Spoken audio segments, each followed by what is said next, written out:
Let's look at energy changes involved in a chemical reaction.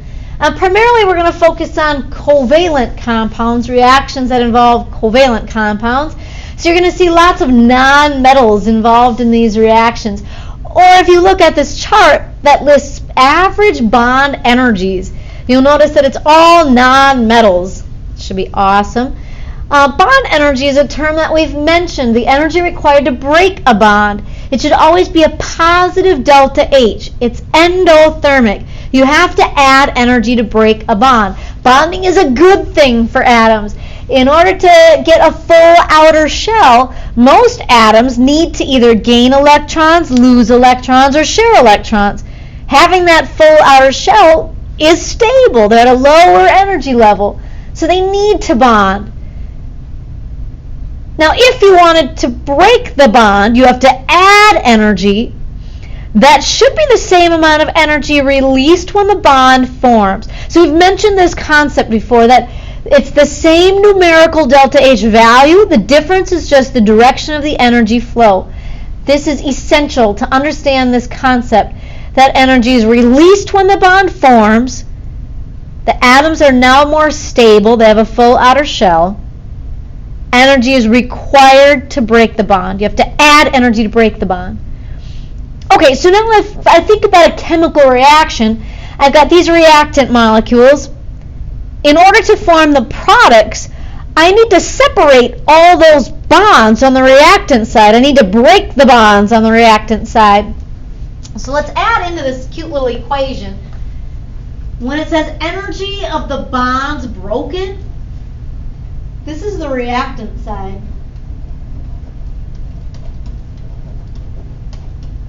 This is referring to the reactant side of the equation. In any chemical reaction, the first thing I need to do is add a little energy to break the bonds on the reactant side. So this is going to be a positive delta H. Now when I form the new bonds on the product side, energy should be released, right? So when it says bonds form, that refers to the product side. This should be a negative delta H. So first I need to break all the bonds of the reactants, then we rearrange them, and we must be forming something that's more stable, otherwise the reaction wouldn't take place, right? So when I form these new bonds on the product side, energy is released. Sadly, this equation is not in the AP packet, but it is one that you'll want to know. You'll want to use this. But I think here's why it's not given to you in the packet. You can figure this out if you understand the concept of energy changes and bonding. In a chemical reaction, you need to know all the amount of energy required to break the bonds on the reactant side. Then on the product side, when you form the new bonds, you're going to release energy. The overall energy change, the overall delta H for the chemical reaction, is just the sum of the two. Take all the energy required to break the bonds, and then add the energy released when the bonds formed. If it took more energy to break the bonds on the reactant side as compared to the amount of energy released when the new products form, then your overall energy change is endothermic.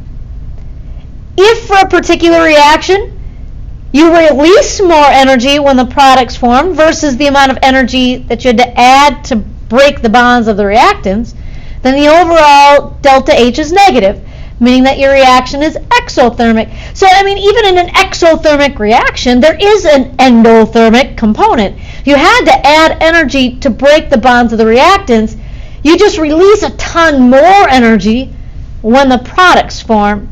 So this reaction, or this equation, is listed as delta H, overall energy change for a chemical reaction, equals the total energy required to break the bonds minus the total energy released when the bonds formed.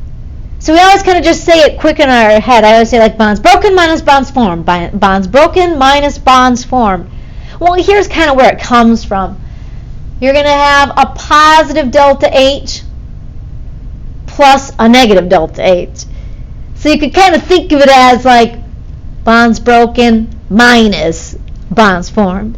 Now to get these bond energies, you just look them up. They'll give you all this information right in the problem. Now if you're doing this in the homework, you'll probably have to look up bond energies on this table 8.4. But look at a couple things that are kind of interesting. Number one, check out these first four. Hydrogen, hydrogen, hydrogen, fluorine, chlorine, bromine, iodine. Look at these guys in particular. You've got hydrogen bonded with all the halogens. So we're looking at the same kind of bond. Hydrogen bonded with somebody that's got a pretty strong electronegativity on the halogen side. Obviously they all have hydrogen. So the difference then is the fluorine, chlorine, bromine, iodine. Notice that the hydrogen-fluorine bond has the largest bond energy. It takes the most energy to break that hydrogen-fluorine bond. What if they asked you why? Why does the hydrogen-fluorine bond require more energy to break than the hydrogen-iodine bond? You could think about this in a couple different directions. Number one, you could think about radius. Fluorine has the smallest radius, and iodine of those halogens listed has the largest radius. So I could kind of say, oh, well, if you think about it, like the size of the atoms and how, the more attraction within the molecule, the stronger the bond. Bingo, there it is. Fluorine being the smaller atom is going to have the nuclei closer to the electrons. Just by distance, it's going to be a stronger attractive force, right? It's going to take more energy to break the bond. The other way you could think about this is in terms of electronegativity. All halogens have a relatively high electronegativity. They all want to gain electrons. But fluorine has the highest. It's the highest on the whole periodic table. This hydrogen-fluorine bond is about as close to ionic as you can get without completely transferring the electron. You've got little baby hydrogen with one electron bonded to the beast fluorine. That fluorine is really tugging on the electron. It's a strong bond. It's almost ionic. Fluorine is totally grabbing that electron, and the hydrogen's just hanging on for dear life. Like, please, I need a little share of these two electrons. Well, there you go. You've got the highest bond energy of all the halogens between the hydrogen and fluorine. So that would be a kind of question they could ask you. Obviously, they would have to ask you to compare like the same kind of bond. So that hydrogen-hydrogen bond is a little bit different. That's a non-polar covalent bond when you've got hydrogen bonded to himself, so you're not dealing with the electronegativity difference from the halogens. The other ones to look at might be something like this. Carbon-carbon single, carbon-carbon double, carbon-carbon triple. As we share more electrons, obviously then the bond energy also increases. A single bond involves the sharing of 2 electrons. A triple bond involves the sharing of 6 electrons. The more electrons involved, the harder it is to break the bond. So those could be some comparisons they might ask you to make between different bond energies. But again, you don't have to memorize any of these individual bond energies. This data would be given to you. But you do kind of have to know this equation, bonds broken minus bonds formed. That's not given to you in the packet because you're supposed to be able to rationalize it. It is something that you'll want to use. Here is how you'll use it.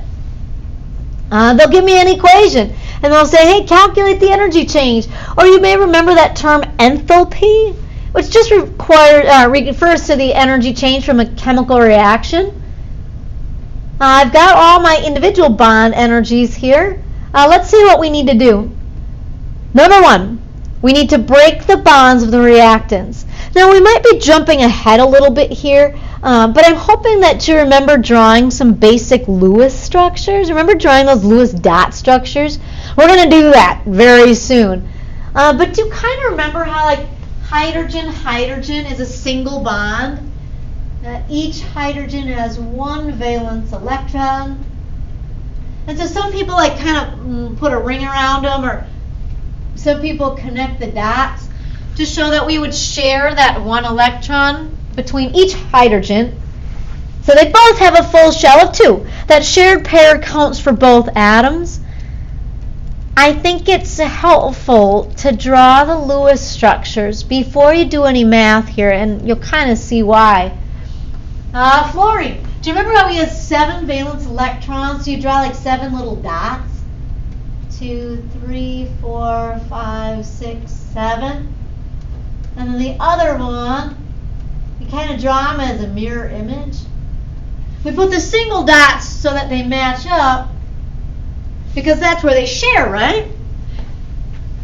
Each fluorine has 7 valence electrons. They want 8. Transferring's not going to give both fluorine a full outer shell, so they decide to just share those single electrons. And again, that shared pair counts for both fluorine atoms. Hydrogen fluoride works out pretty slick too, right? There's the hydrogen and the fluorine. Hydrogen would really like 2 electrons to fill the first energy level. Fluorine needs 8. So again, single bond, they'll just share that pair of electrons. Although with fluorine having such a high electronegativity, that pair will be held closer to the fluorine, right?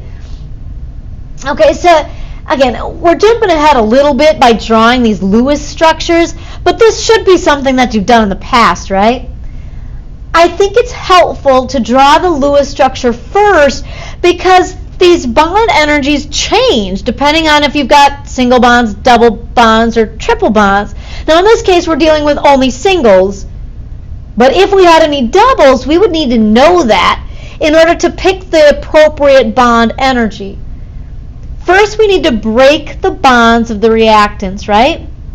So let's look at a hydrogen-hydrogen bond. Hydrogen-hydrogen, there she is. The bond that we need to break is this guy, the hydrogen-hydrogen single.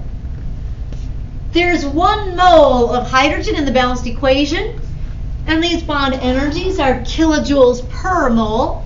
So we should be good here at 432 kilojoules.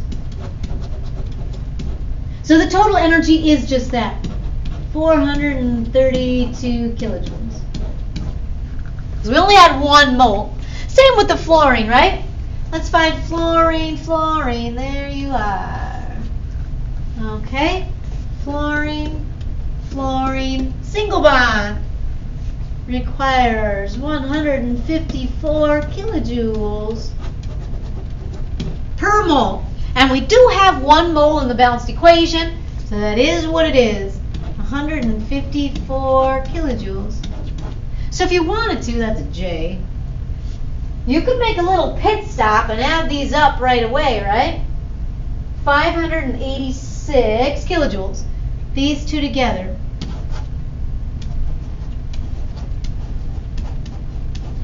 So I have to add 586 kilojoules to break the bonds on the reactant side. Bonds formed. I'm going to form 2 moles of hydrogen fluorine single bonds. 2 moles of hydrogen fluorine single bonds. Now notice that the data on this chart is reported on an endothermic value, right? This is all reported as bond energies. Energy required to break the bond. I want to form these bonds. Now, a couple ways that you could do this. You could just look on the chart and find hydrogen fluorine. I'm not going to overthink this. Okay, here she is. Hydrogen fluorine. Energy per bond, or should say per mole of bonds. 565 kilojoules per mole. Now, technically, again, that's the amount of energy it would require to break a mole of hydrogen-fluorine bonds. We've got 2 moles in the balanced equation, so we need to multiply that by 2, which would give me 1130, right? Kilojoules total. Now, that's technically the amount of energy required. I should say it's the amount of energy required to break the bonds. I have to add that, so it's reported now as a positive or endothermic value. But that's why, in this, kind of equation, we say the overall energy change, delta H, is the energy of the bonds broken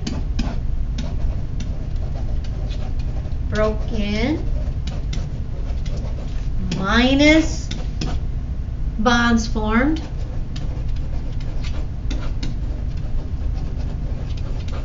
Or you could do this. You could say E, energy of the bonds broken, plus, and then you could say opposite of this value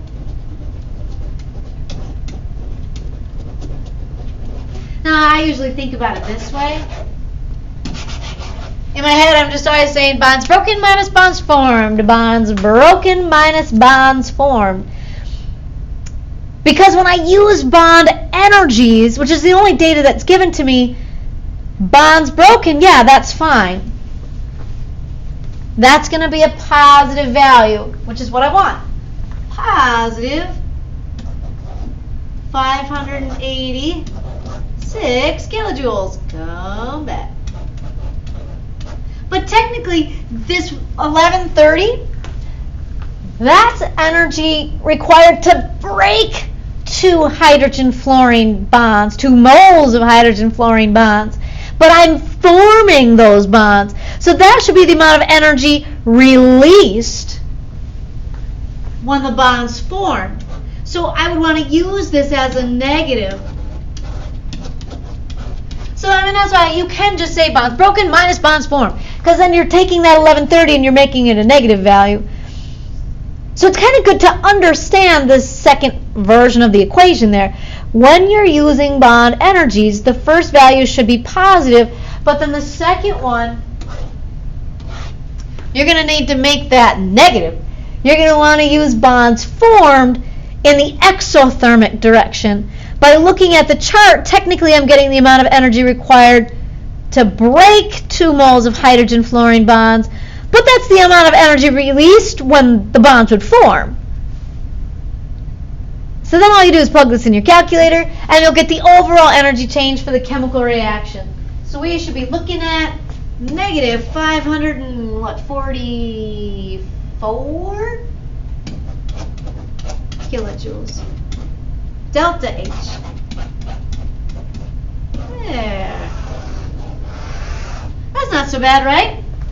So overall, this reaction is exothermic. We end up releasing more energy when the bonds formed as compared to the amount of energy we had to add to break the original bonds. Now, here's a good example of why I like to draw the Lewis structures. Let's look at this guy quick. Easy Lewis structures. These would have been things that you drew last year, I promise. Methane. Remember carbon with 4 valence electrons? And then you add the little hydrogens. La la la, cute. And then you double up, connect the dots. Or maybe you put a ring around them or something like that. Hydrogen, 1 valence electron. So they're all single bonds in this methane CH4 molecule. Oxygen. Oxygen. Do you remember how he has 6 valence electrons? They're organized as 2 pairs and 2 singles, which we'll talk about in the next video, if you don't remember that from first year. So that 2 oxygen atoms will kind of pair up their single electrons. Whoa. Cool. Double bonds, right? So again, you may remember some of this from last year. I would promise you that you would have drawn oxygen, diatomic oxygen in first year chem with a double bond. Okay, so here's why I like to draw the Lewis structures, because by looking at the formulas, you don't know if it's a single bond, double bond, or triple bond. Well, then how do you know which bond energy to look up? Do I look up oxygen, oxygen single, oxygen, oxygen double? The only way to know is by drawing the Lewis structure. Or obviously, like once you get good at this, you'll just know that oxygen is a diatomic molecule that involves a double bond. Or again, like with carbon dioxide. Eventually, you'll draw carbon dioxide so many times that you're just going to know, oh, carbon needs 4 bonds, each oxygen needs 2. Each oxygen has 2 singles. So we'll just kind of pair them up with the 2 singles on carbon, right? Within the carbon dioxide molecule, there should be double bonds. So eventually you'll just know that because you've drawn the Lewis structure of carbon dioxide so many times. And water. It doesn't really matter how you organize your dots. Remember how the hydrogen would bond their single electrons, where oxygen has his single electrons. So I should have single bonds. I need to know that, so I look up the correct bond energies. And of course, I mean, if you were doing this on the AP test, they'll give you a little mini chart with bond energies, but they may try to trick you. You know, they may give you the oxygen single, and try to trick you and be like, ha, sucker, no, oxygen should have a double bond in a diatomic molecule. So I like to draw the Lewis structure, or at least think about the Lewis structures. Now, here we go. Bonds broken. Again, another reason why I kind of like to draw the Lewis structures. Because now I can see all the bonds I need to break. In that methane molecule, I'm going to need to break 4 carbon-hydrogen single bonds. I need to break 1, 2, 3, 4. I need to break all of those. So I'm going to look up the bond energy of this carbon-hydrogen single. So each one is what? 413 kilojoules per mole. But I've got 4 of them. So I need to take this value and multiply by 4. So the total energy, 1652. I need to break all 4 carbon-hydrogen bonds. Now I look at the oxygen. There are 2 moles. So there's going to be 2 moles of oxygen double bonds. Tricky. Okay, so there's the oxygen double. Each is 495.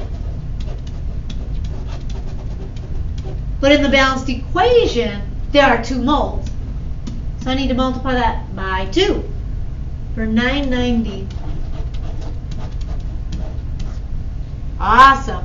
So if I wanted to, I could add these together right away, and I would get a total 2,642 kilojoules required to break the bonds on the reactant side. So don't forget a couple things. One of them, look at the coefficients. If you've got like 2 moles of oxygen, you're going to need to break 2 moles of oxygen bonds. But also look at the amount of bonds within a particular molecule. I only have 1 mole of methane, CH4, but within that methane molecule, I have to break 4 moles of bonds. Now we look on the product side. Carbon, oxygen. Every mole of carbon dioxide has 2 carbon-oxygen double bonds. Now on this chart here, you're not going to have to worry about this on the AP test. Notice this is kind of goofy, that here they have a carbon-oxygen double, and now here on the bottom they've got carbon-oxygen double, and specifically they say in carbon dioxide. They're not going to do that on the AP test and have it kind of ambiguous, like, oh, well, what do I need to do? Like, I have to remember that it's different in carbon dioxide.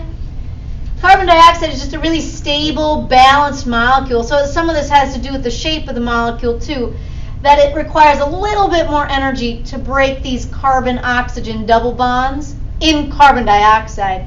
They're not going to do that on the AP test. They'll just give you the value that you need. So here, let's use that. We'll use the 799. We're going to need to multiply that by 2 as well, right? 799 kilojoules per mole. And we're going to multiply that by 2. Because within the molecule, I got to break that bond twice. And now the last one I need is that water molecule. And here's another mistake that people will make. This is really common. We've got oxygen, hydrogen, single bonds. Within the molecule, we need to break 2 of them. But don't forget this. Often people miss these coefficients. There are 2 moles, and each mole has 2 bonds. So we're really going to have to break 4 moles of oxygen, hydrogen, single bonds. So we got to look it up. So here we used this one for the carbon dioxide. Hydrogen, oxygen, oxygen, hydrogen. Let's see which one they've got listed. Well, it's in here someplace. Right there it is. Single bond. 467 kilojoules per mole. I need to multiply that by 4 for a total of, let's see, this one's 1868. And let's plug this one in real quick. 1598. So if we add these up, we get 3,466 kilojoules. Awesome. So don't forget that. Don't forget to look at the coefficients in the Valence equation. But then also, if you sketch the Lewis structure, don't forget that sometimes within one particular molecule, you may have more than one bond. And again, now this 3,466 kilojoules, I've got it reported here as a positive value. But if these are bonds formed, that's energy released. So to calculate the delta H, I've got bonds broken. I'm going to have to add 2,642 kilojoules. And then technically I will release 3,466 kilojoules when I form the products. So use that as a negative. Or just go bonds broken minus bonds formed. And the difference between the two, exothermic, 824. This makes sense. The reaction's a combustion, right? A combustion should be exothermic.